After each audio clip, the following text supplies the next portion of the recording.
Saludos familia, bienvenidos una vez más a Tactical Noize. Mi nombre es Ismael Ricardo, estamos presentes hoy en el Dallas NRA Show, como lo hemos dicho anteriormente. Hoy estamos ahora un poquito con Primary Arms, que estamos hablando de los Opticas, y ahora nos encontramos con Stephen Morgan, que él nos va a estar hablando un poquito. Stephen, please say hello and tell us all about it.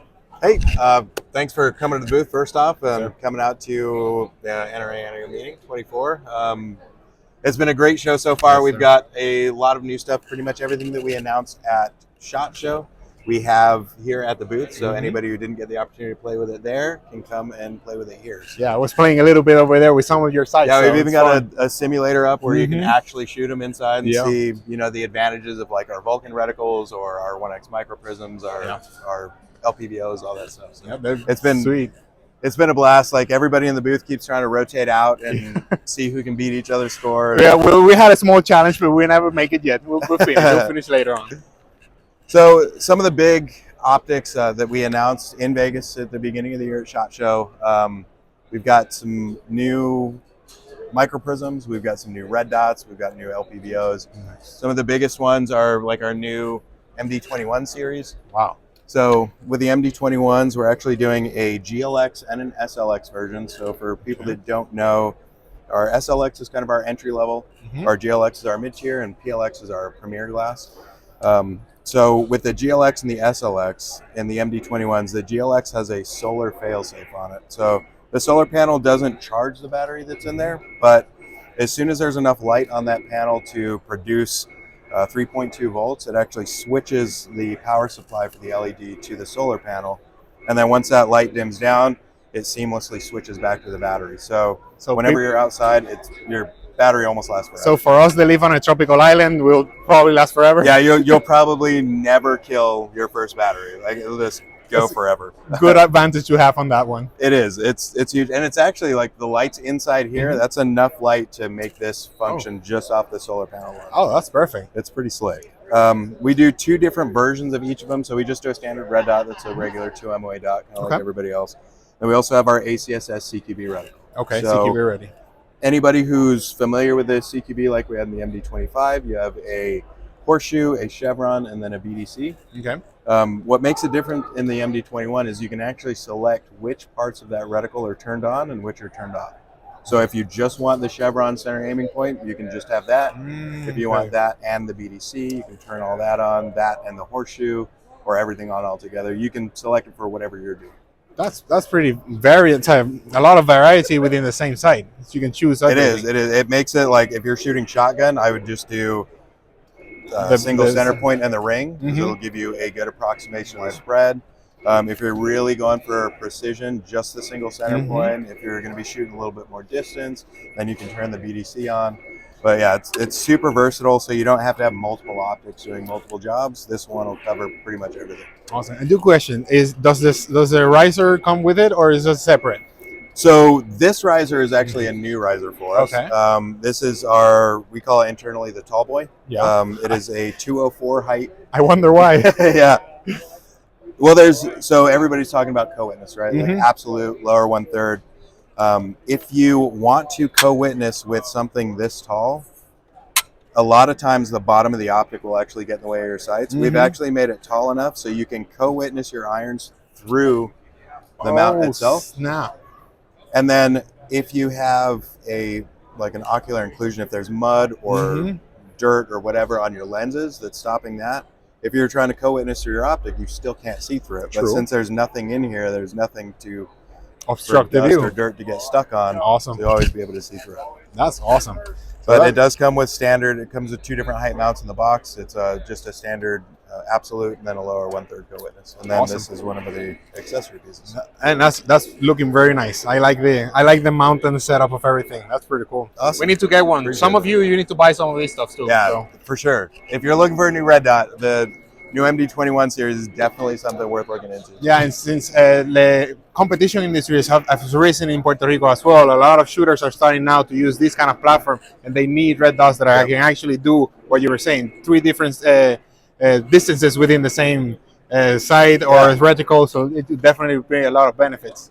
For especially for 3-gun and things like that. If you're shooting a stage where it's a kind of a burner stage, so it's fast and close. Shut everything off except for the chevron. If you know you're going to have a couple of close targets, and then you're going to have that one that's at 150 or 200, whatever it is, then you can turn that BDC on and get your holdovers with that. So you can tailor it to the stage without ever taking it off, without having to grab different optics, without changing it. And that's the whole change. That's the whole ball game. If you manage to do that, that gives you an edge or an advantage in the competition. Yep, exactly. That's awesome. What else you got for us? For the guys that have a hard time shooting red dots because they have an astigmatism, where they look through a red dot but they don't see the reticle. It looks like a great cluster, a smear, starburst. Everybody knows us for our SLX 1X, 3X, and 5X microprisms. We've had a lot of customer feedback where they want something just a little bit higher end. They want a little bit better glass, a little bit better illumination. Okay. So this year we actually came out with our new GLX 1X microprism. So we did a couple of things to change it from the SLX. We moved the battery, so it's no longer in the big rheostat on the side. It's located on top. And then we got rid of that rheostat and put push button controls on it. So even though the body is actually larger than the SLX, it is a smaller footprint because we got rid of that big giant rheostat off the side. So kind of less of a snag hazard. It's a much sleeker optic. It still has the same exposed turrets as the SLX, so you don't have to worry about losing caps. Very, very positive to 10, so you don't have to worry about them accidentally spinning. That's actually a very cool idea, not to have any caps on it. Like usually you lose those things, or they you just lose them and they're just gone forever. Or the thread gets damaged with dirt or whatever, and you just ruined it. So exactly, that's cool. And we put a lot of thought into these turrets as well. So being flush, so they're not going to catch on anything. The way we cut them as well. So you notice that the cut in it is two different thicknesses. Yep. So that is 556 and 308 brass. So the rim of either 308 that fits in the thick part, or the rim of 556 or 9mm fits in the thin part. So you don't need tools. You just pick up a piece of brass off the ground, pull a round out of the magazine. You can adjust it like that. That's actually pretty cool. I'd never heard of that before. Well, obviously everybody knows it, tried it, but it don't work the same. They round everything out and then it just chews it all up. Yeah, we design ours specifically for that. So that purpose definitely fills the need. So that's cool. So for the dudes out there with astigmatism where they do have a problem seeing those dots, because it's an etched reticle, it's just like looking through any one of the regular rifle scopes. Okay. It's always sharp and always clear. So even if your battery dies, you have some kind of power failure, something happens, the glass, it's an etched reticle. So you still have an aiming reference. You don't have to worry about backup irons. You don't have to worry about any of that. You always have an aiming reference in this optic. That's cool too. Wow, that's packed with a bunch of information for being so small. It is. And because it's etched, we can put all kinds of different designs in there. So the ones we're releasing initially, this is our Cyclops. So it's a horseshoe with a chevron. Okay. And then underneath it, you actually have a ranging element. So it works off like the standard 5'10" tall target, or the 18" wide, like IDPA, USPSA style silhouettes. And it gives you an approximation to the distance that target's actually sitting at. So you can adjust accordingly. You'll know about how much you have to hold over to engage. Yep. That's nice. And then red or green illumination. You can choose which one you want. But we're offering both in that. And then the big one, I'll show you guys over here, kind of the most popular. Just sneaking behind you here. Take this real quick. So this is kind of belle of the ball. So this was our big announcement in Vegas. This is our PLX, which is our flagship glass. We came out with a reticle last year called the Nova, and it's a fiber wire illumination. So one of the big kind of critiques we got was, we love your LPVOs, but we want them to be brighter. We want the illumination to be brighter. With a traditional etch and fill, that's kind of difficult to do because you're not getting all of that energy off the LED back to the shooter's eye. That's kind of hitting and scattering. That's why it's a little harder to make them as bright.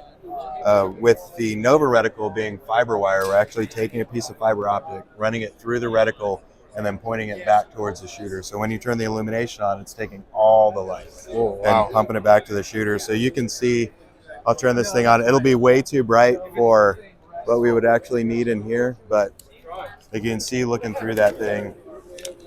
Wow. It's truly like red dot bright. Everybody's looking for that 1X system that you can run like a red dot. At 1X, you can truly run this thing like a red dot. And it's aesthetically pleasing just to look at it. They're fantastic scope. So being in our PLX body, the PLX Compact 1 to 8, this one's a little bit different. Being a Nova, it's a second focal plane. Just the mechanics of the reticle, the way it's built, we have to put it in a second focal plane. But this is the lightest and one of the shortest 1 to 8 LPBOs on the market. Wow. We're under a pound. We're under 10 inches. It's super compact. That's why it's our PLX Compact. And it doesn't change the balance of the rifle at all. No. So when you throw it on, especially with like one of our PLX mounts or cantilevers, one of the strongest mounts out there, there's no flex in it at all. We've got, we kind of get into the nerdy side of it. Yes, please. Yes, please. It's grade 12.9 black electroless nickel-coated hardware. So it is some of the most corrosion-resistant and strongest hardware out there. We can actually get 6,500 pounds of clamping force on the base of the mount itself. Yes, that is enough to crush a receiver. Yeah. We've actually got one in the shop that a customer sent back in. So we recommend... Too much force. Yeah, we recommend like 20 to 30 inch pounds. Okay. And he did 20 to 30 foot pounds. So he basically put a ratchet on there, cranked it, and then his bolt wouldn't work anymore. Nothing moved. Compressed. He had crushed his receiver and pinched his bolt in place. So the mounts do work, and they do grab onto it. They do work. Yep. The mount is definitely not the failure point in the system for sure. That's awesome. But you know, we've had our Novas out for some time. We've got our first focal plane variants in our traditional, like our ACSS Griffin Mill reticle or the ACSS Raptor reticle. So the Raptor is kind of a BDC based reticle off 5.56 or 308. And then our Griffin Mill reticle is just a mill based reticle. So as long as you know the dope of your ammo and what you're shooting, you use that mill grid to determine holdover and wins. Yeah, the combination of all the aspects to get the correct shot. I mean, right? Yep, exactly. That's awesome. Exactly. Well, man, I appreciate your time because I know you guys are busy, but thank you very much for anything. Not a problem. Mr. Steven, anything you'd like to say to Puerto Rican people? We love you guys. We appreciate you guys coming over. I'd love to see the shooting sports grow everywhere, and the more shooters we can get out there all over the world, the better the industry is going to be, the better the shooting community is going to be globally. And shooters are some of the friendliest people out there. So thank you guys. We love you guys. We're glad you guys are interested in our stuff and can't wait to read more. Thank you, Mr. Stan. I really appreciate it. Thank you. Now for you guys, stay in contact with us. We're going to keep putting up videos for the rest of the week. Y para los demás que hablan español, muchas gracias. Que tengan excelente día. Nos vemos ahorita.